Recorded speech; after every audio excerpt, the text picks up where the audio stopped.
You never forget the exact moment your child decides you're no longer needed. Only when it happens, it doesn't feel like loss. It feels like revelation. The spring air carried a chill that Saturday evening, but I barely noticed as I moved through our Portland home, arranging everything just right. My son Bryce was turning 28 today. 28 years since I first held him. 18 years since his mother walked out and never looked back, leaving me to raise him alone. I smoothed the tablecloth one last time, adjusting the stack of appetizer plates I'd ordered from that upscale place downtown. Paid extra for early delivery. The playlist I'd created hummed softly in the background. Tracks from his childhood, his high school days, his college years. A timeline of our life together. The chocolate cake sat in the center of the table, same recipe his mother used to make. Beside it, 28 unlit candles and a small wrapped box containing my father's vintage watch. 3 generations of Whittaker men bound by the steady tick of time. Something felt off, too quiet for a birthday. I glanced at my watch. 5:30. People should be arriving soon, though Bryce hadn't mentioned when. I peered through the kitchen window and froze. They were already here, at least 15 people gathered in our backyard. Bryce was at the center, beer in hand, laughing. No one had come to the front door. No one had asked for me. He probably just didn't want to bother me, I muttered, picking up the cake and tucking the gift box under my arm. I headed toward the sliding glass door, ready to join the celebration.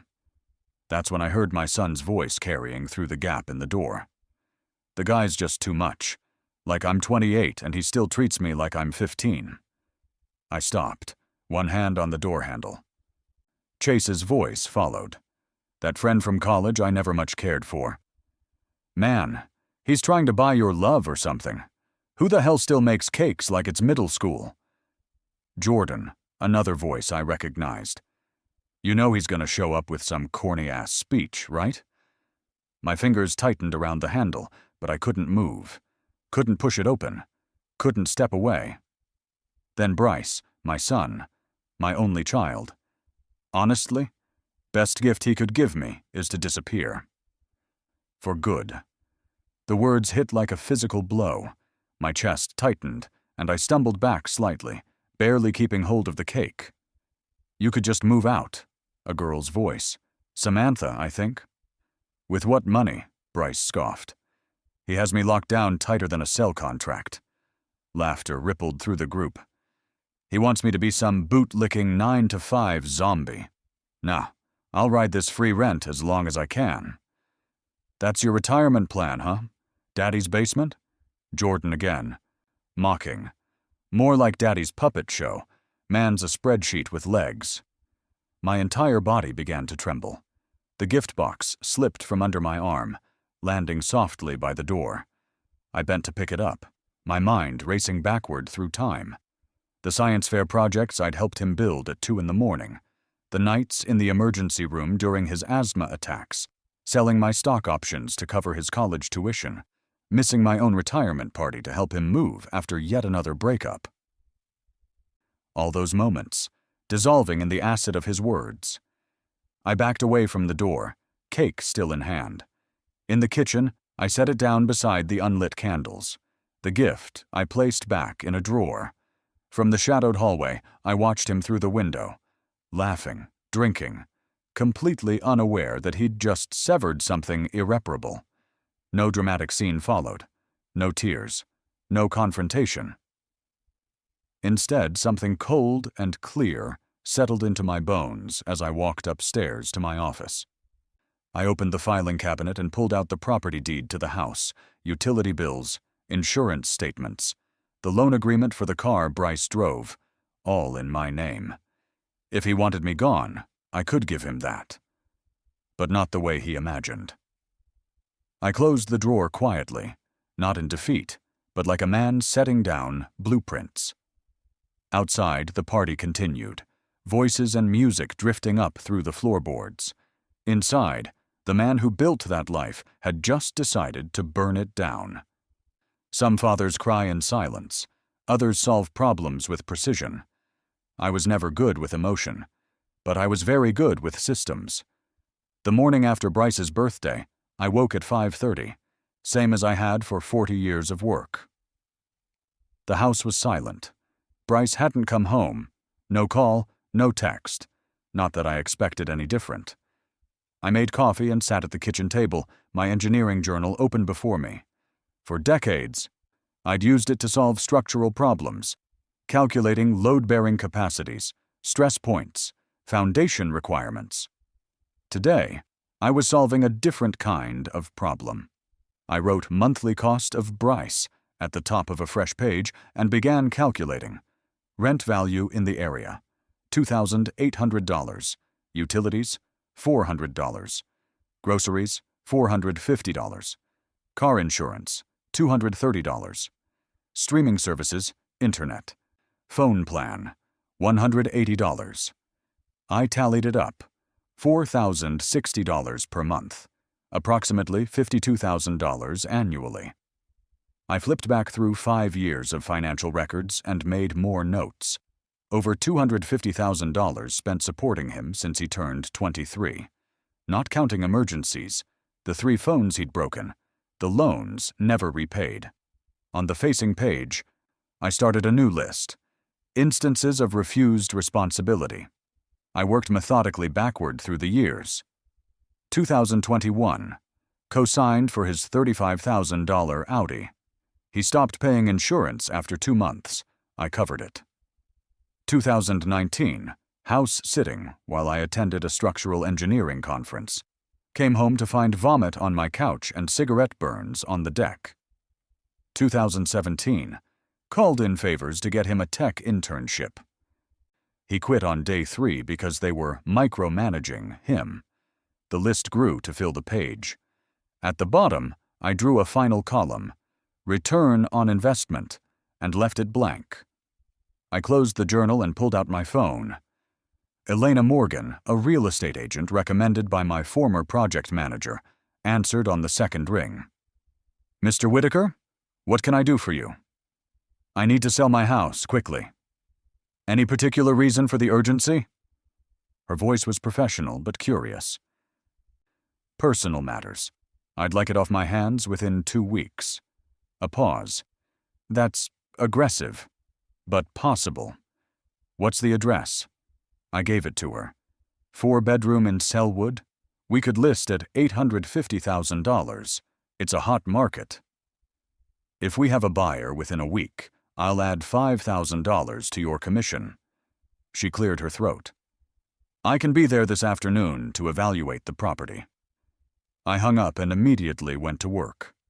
First, I called the credit card company and removed Bryce as an authorized user.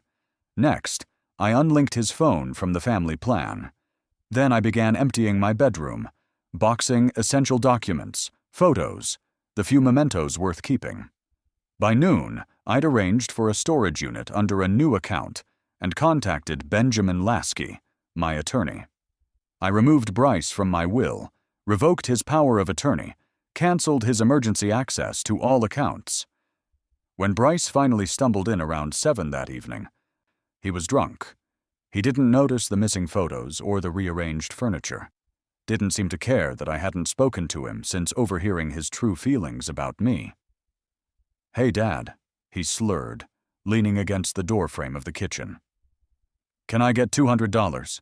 Jordan's dog needs emergency surgery." I knew there was no dog. Jordan didn't even like animals, but I pulled out my wallet and handed him the cash without a word. He frowned, waiting for the lecture that didn't come. "Thanks," he mumbled, clearly thrown by my silence. I just looked at him, really looked at him. The boy I'd taught to ride a bike was long gone. In his place stood a stranger who'd mocked me behind my back and wished for my disappearance. After he left, I installed Ring cameras at both entrances and set up motion alerts on my phone. I wouldn't confront him, wouldn't give him the satisfaction of an emotional scene. But I would document everything. Every late-night stumble, every uninvited guest, every piece of damage to the property. just in case. I spent the next morning researching Oregon tenancy laws.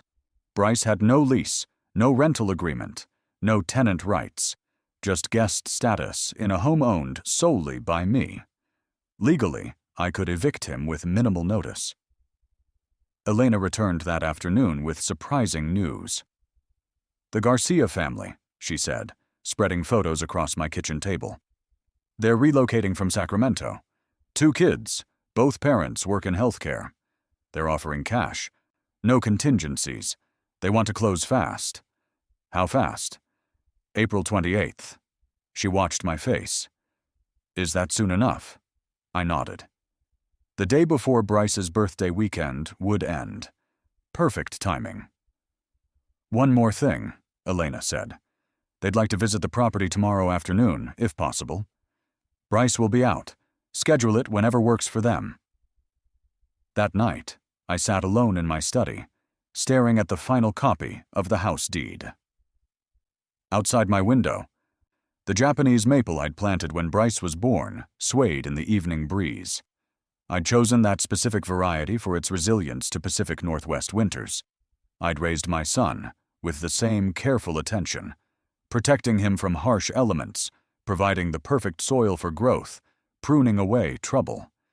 But somewhere along the way, he'd developed a rot at his core that no amount of careful cultivation could fix. I felt no joy in what I was doing, no satisfaction, just a cold, clear purpose, like calculating the precise force needed to demolish a condemned building. Downstairs, I could hear Bryce playing video games, shouting into his headset at online teammates. The floor beneath him was already sold. He just didn't know it yet. In 3 weeks, he would understand what it truly meant to wish for someone's disappearance. Because I would grant his wish, but take everything else with me. I closed the folder containing the deed and made one final call to a small seaside property I'd had my eye on for years. It was still available. By the time Bryce realized what had happened, I'd be gone. Not just from the house, not just from his life, from his entire future. Everyone at the party thought they were safe because the music was loud. But the man they mocked had just gone silent, and silence is always the last warning, before impact. 3 days after my conversation with Elena, the paperwork was complete. Purchase agreement signed, title transfer scheduled, escrow established. The Garcia family had provided earnest money and secured their financing. They'd move in precisely when I needed them to. I met with Benjamin Lasky one last time to review my rights as the property owner. "Legally speaking, this is straightforward," Benjamin said, glancing over his glasses at me. "You own the house outright. There's no joint tenancy. Your son has no legal claim whatsoever." "And if he refuses to leave?" I asked. "You can have him removed as a trespasser." Benjamin shifted uncomfortably. "Harold, are you certain about this approach? Perhaps a conversation." "The conversation already happened," I interrupted. "He just doesn't know I heard it." I prepared a sealed document packet containing everything I might need: the property deed, maintenance receipts, a detailed log of Bryce's financial dependency, and pre-filled police report templates, not because I wanted to use them, but because engineers always prepare for structural failures. Saturday afternoon arrived, the final day of Bryce's extended birthday celebration.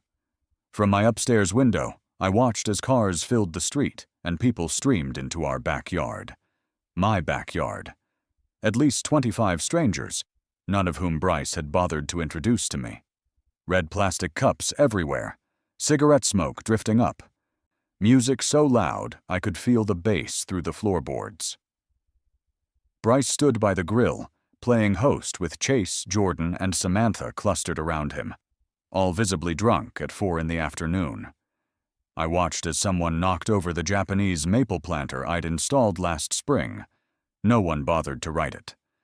For 5 full minutes, I observed in silence.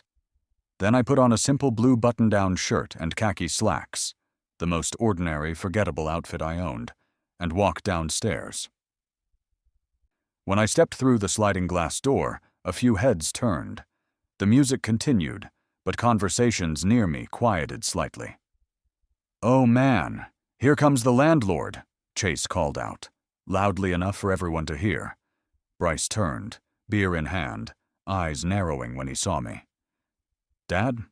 What's up?" I walked to the portable speaker system they'd set up and picked up the wireless microphone. The feedback screech cut through the chatter. "This party is over," I said, voice calm and measured. "Everyone not invited by me is trespassing. Leave now." A wave of uncomfortable laughter rippled through the crowd. Someone turned the music back up. Bryce stepped forward, smirking. "Relax. It's a birthday, not a courtroom." I kept my voice steady. "This is my house, my property. I've made my decision." Jordan, swaying slightly from too many drinks, called out, "Someone call the HOA."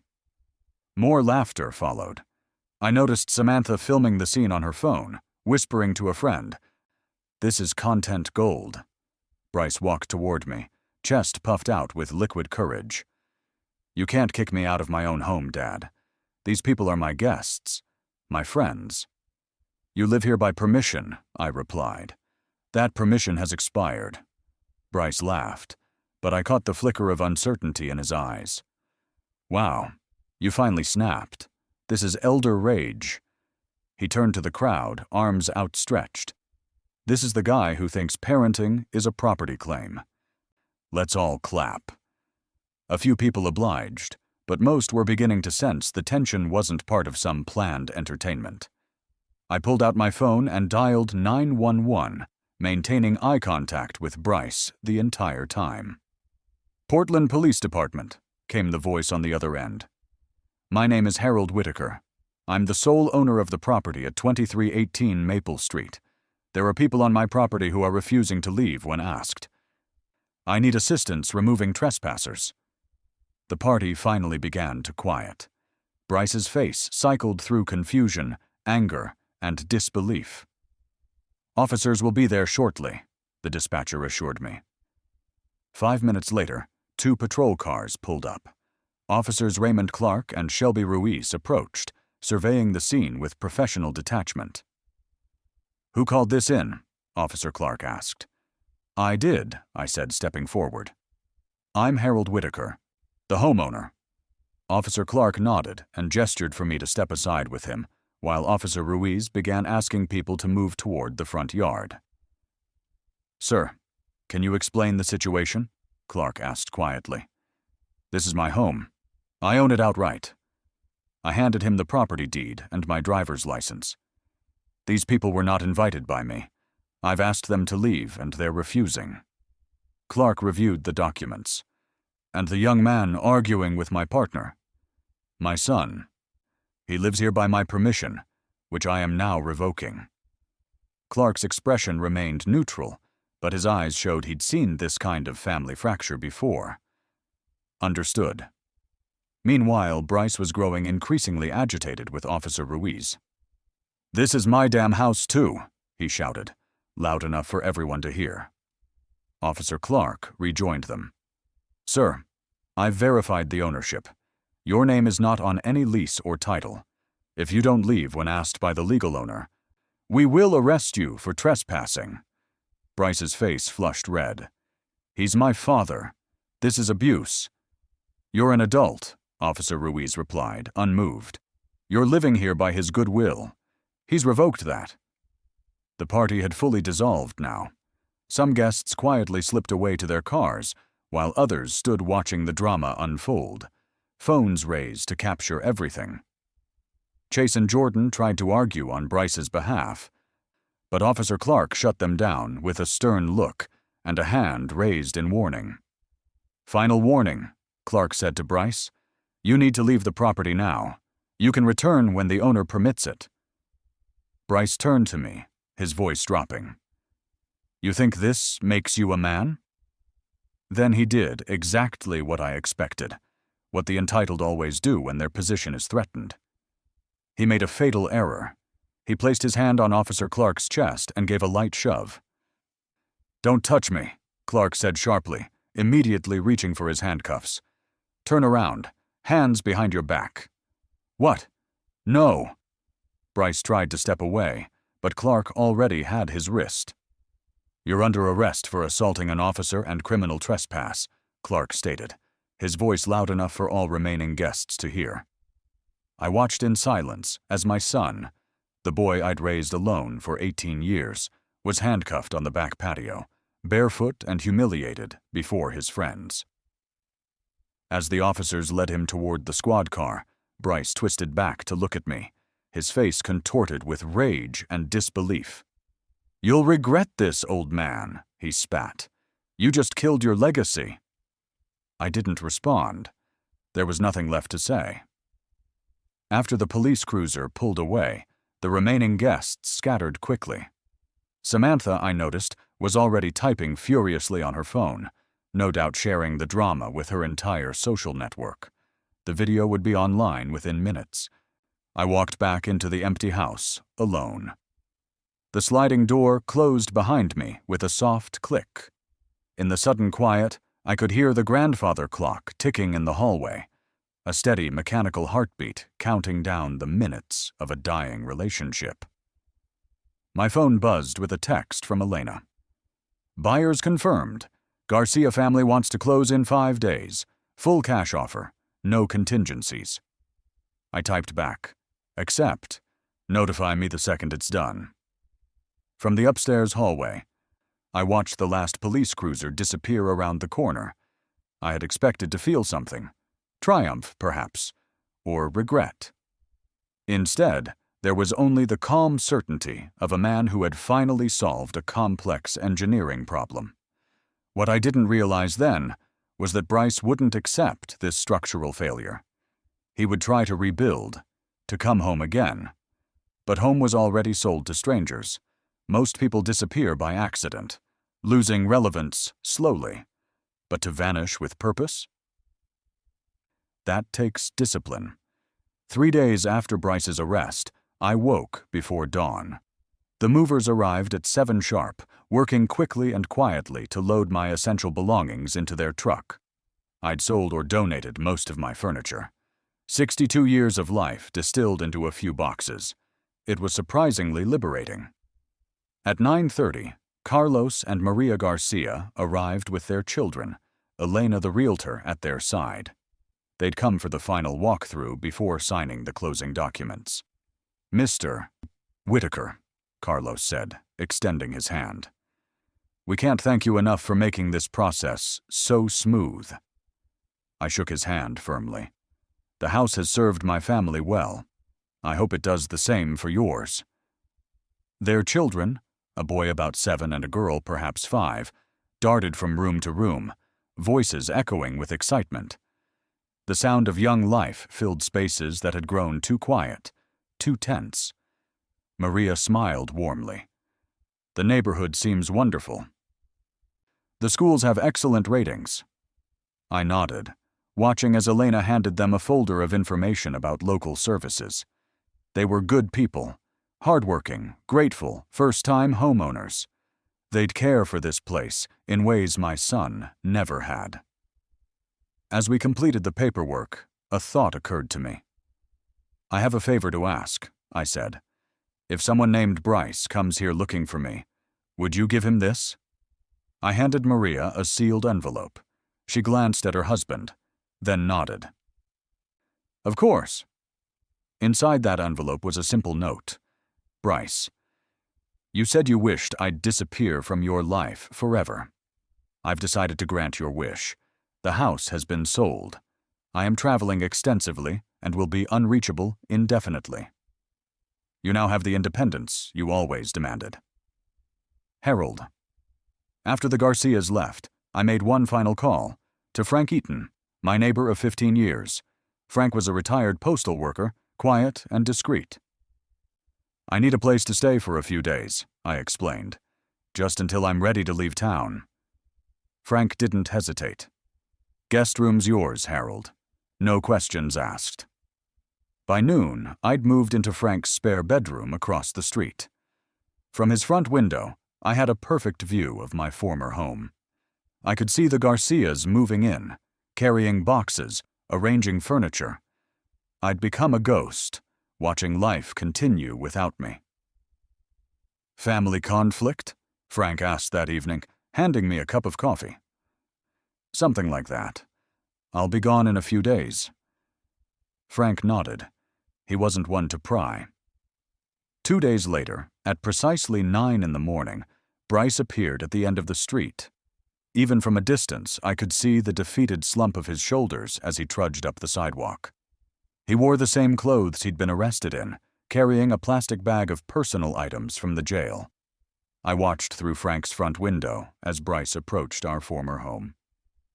His steps slowed when he noticed the new toys in the yard, the unfamiliar car in the driveway. Confusion spread across his face. He hesitated, then rang the doorbell. Maria answered, her youngest child peeking out from behind her legs.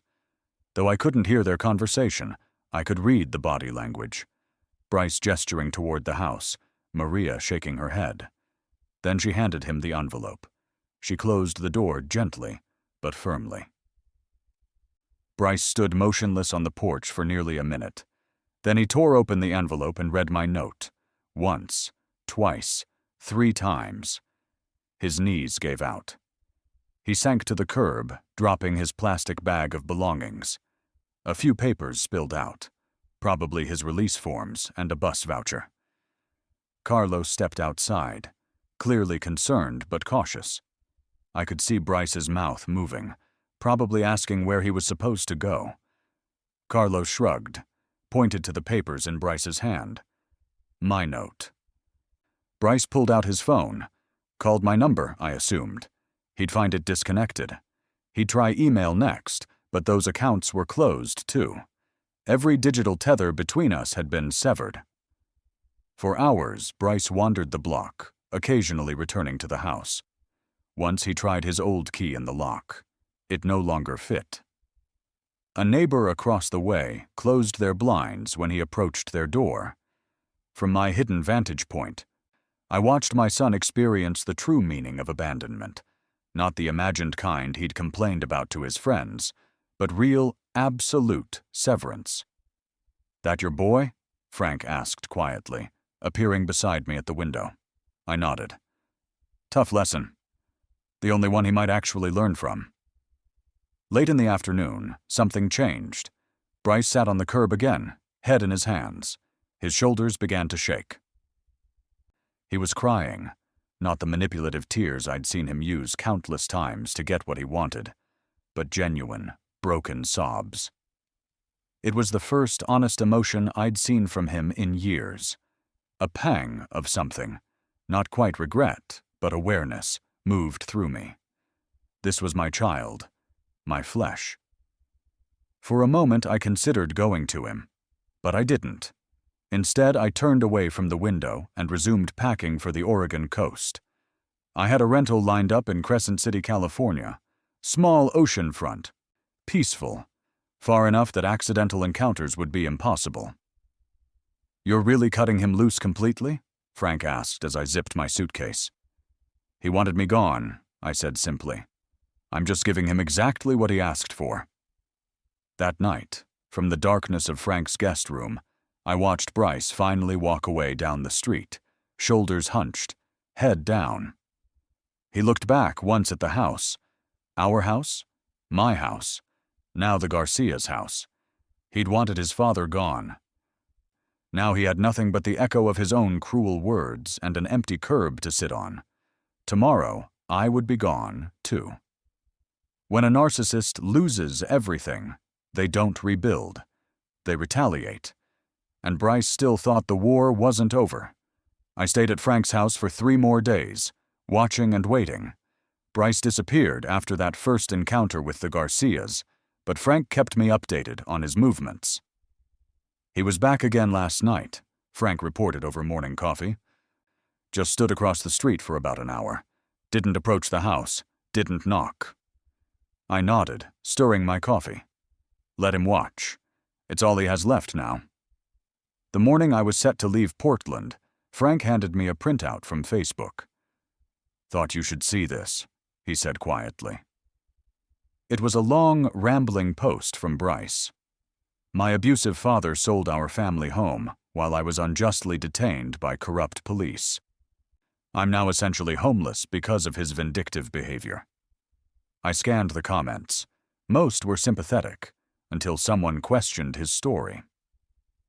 "Didn't your dad raise you alone after your mom left?" one commenter asked. "And isn't that his house that he paid for?" Bryce had deleted that comment, but others followed. The narrative was already unraveling. Frank showed me more Reddit threads where Bryce claimed elder manipulation, emotional blackmail, and financial abuse. In each instance, the initial wave of sympathy quickly turned when details emerged.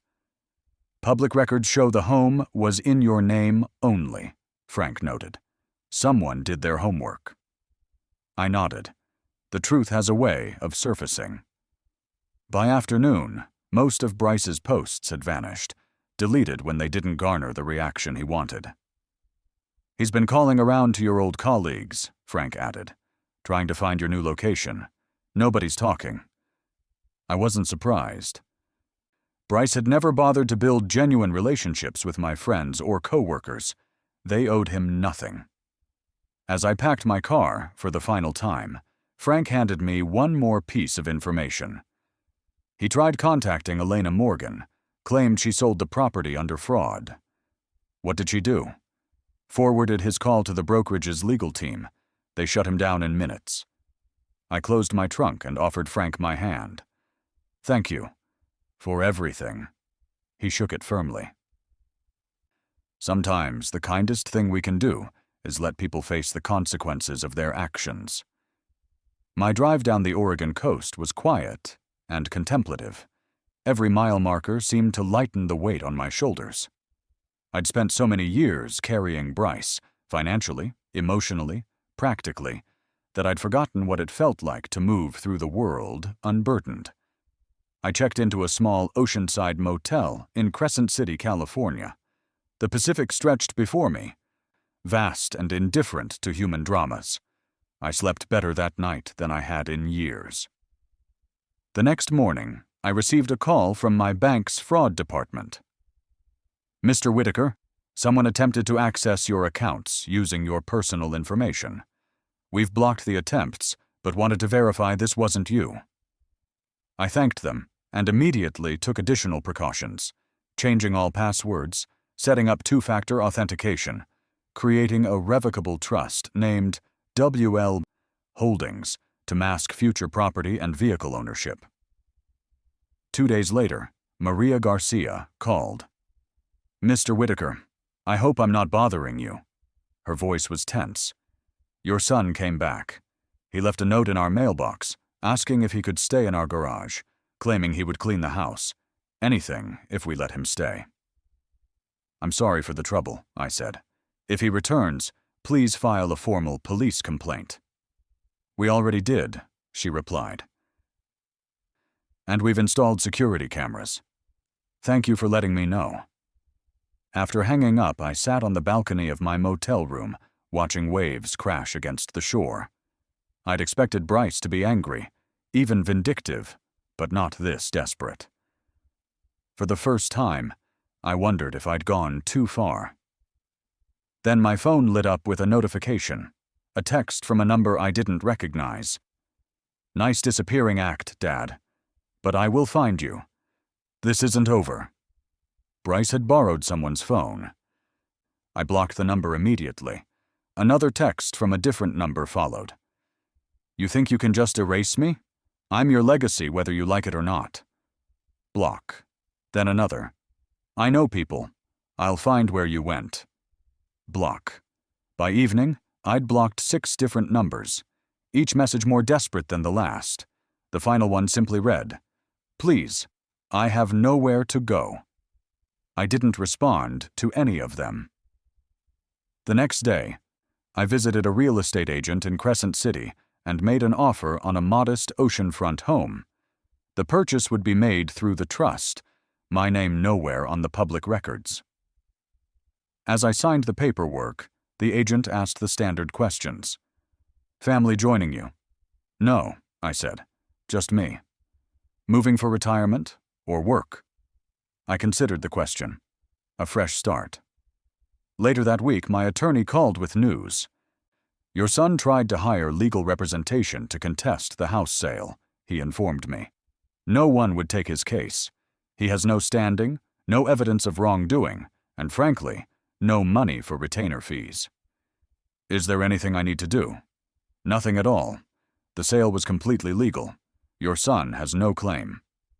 I thanked him and hung up, then walked to the beach. The sun was setting, painting the water in shades of orange and gold. I thought about Bryce, not the angry young man who'd wished me gone, but the small boy who once rode on my shoulders at the county fair. Where had that child gone? When had he transformed into someone who saw me only as a resource to exploit? Had I enabled it with my constant support? Or was it inevitable, the way water always finds the path of least resistance? A week after moving to Crescent City, I received one final communication from Bryce, a voicemail left on my attorney's office line, forwarded to me out of professional obligation. Dad, I was angry, okay? I didn't mean it. His voice cracked. I didn't mean what I said at the party. I messed up. Can we just talk? Please. I listened to the message twice, then deleted it. No reply. Frank called that evening to check in. Your boy came by my place, he said. Asked if I knew where you'd gone. What did you tell him? The truth, that you left and didn't say where to. There was a long pause before Frank spoke again. You're really not going to speak to him again? I watched the waves crashing outside my window. I already spoke, with silence. That's the only language he never learned to respect. Frank sighed heavily. He came back to the old house last night. Didn't say a word. Just stood across the street for an hour. I closed my eyes. Thank you for telling me. After hanging up, I walked to the shore and stood at the edge of the continent, feet sinking into wet sand. Bryce thought he'd burned bridges. He didn't realize he'd detonated every road leading home, and now even silence had stopped being an option. The true end of revenge is not in destruction, it's in erasure. When they scream your name into the void, and no one echoes back. 1 month after settling in Crescent City, my offer on the oceanfront home was accepted. I signed the closing documents through the trust, my name appearing nowhere in the public record. By sunset, I had keys to my new life. The morning I moved in, I stood on my deck watching waves crash against the shore. Salt air filled my lungs, clean, sharp, purifying. 62 years of life, and for the first time, I answered to no one. My new neighbors were mostly retirees like me, friendly but respectful of privacy. They asked simple questions and accepted simple answers. No one knew about Bryce. No one needed to. Within weeks, I'd established a quiet routine. Morning walks along the beach. Afternoons reading or building small model bridges. A hobby I'd abandoned years ago when Bryce mocked it as old man craft time. I sold a few models online under a pseudonym, not for the money, but for the satisfaction of creating something others valued. My attorney sent occasional updates. Bryce had fallen behind on car payments. The vehicle was repossessed. He'd tried applying for jobs at firms where I once had connections, but my former colleagues remembered his entitled attitude during company functions. Doors remained closed. He's living in a motel off Interstate 5, my attorney reported during our last call, working part-time at a gas station. Is he asking for me? Not anymore. I felt no triumph at this news, no vindication, just a hollow acknowledgement that consequences eventually find everyone. That evening, I made a significant decision. I donated $50,000 anonymously to a nonprofit supporting young men aging out of foster care. Kids who'd kill for the chances my son spat on, I wrote in the donation note. One cool autumn evening, I built a fire on the beach. From my pocket, I removed the vintage watch I'd once intended to give Bryce, the family heirloom that would have connected him to his grandfather, and to me. I held it for a long moment, feeling its weight. Then I tossed it into the flames. The gesture wasn't about destruction, it was about acknowledgement. Some legacies are better lost than inherited. 6 months passed. I joined a sailing club, learning to navigate coastal waters in a small sloop. There was peace in the discipline of it, checking weather patterns, understanding currents, respecting the sea's power. The ocean demanded competence, not excuses. I made a friend in Judith, a widowed neighbor who shared my appreciation for solitude. We met for coffee weekly, talking about books or local politics. Nothing romantic, just human connection without obligation. Then one day, a letter arrived with no return address. I recognized the handwriting immediately. Bryce. I stood on my deck, turning the envelope over in my hands. What could he possibly say that would matter now? What words could undo years of disrespect, culminating in that birthday wish for my disappearance?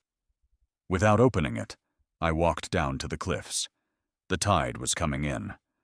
Waves crashing against the rocks below. I held the letter over the edge, letting the wind tug at it. Then I released it.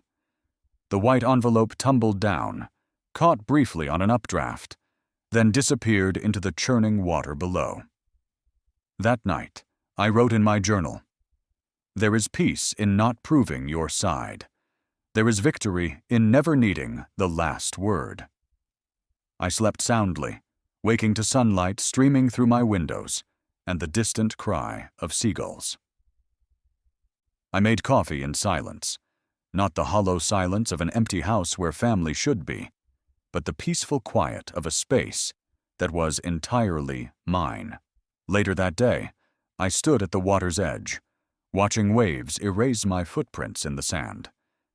The metaphor wasn't lost on me. I'd given everything. I was mocked for it. Then I took everything and gave it to someone else, and in doing so, I gave myself back. The man who disappeared was never lost. He just stopped waiting to be found by someone who never looked.